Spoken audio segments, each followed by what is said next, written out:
Hey YouTube, this is my Xenomorph pulse rifle. It really wasn't that difficult to make. I don't know if this is the only one on YouTube. There's probably other paper Xenomorph pulse rifles out there.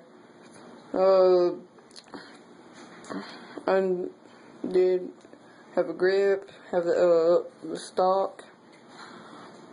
That little thing.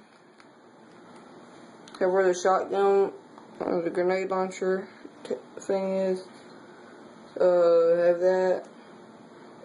I was going to draw the details on it, but I didn't feel like drawing them, and I don't even feel like making them, so I'm just going to keep it like this. Don't have a trigger. Have that clip with line thingy majigger or whatever. Yeah, this is my Xenomorph pulse rifle.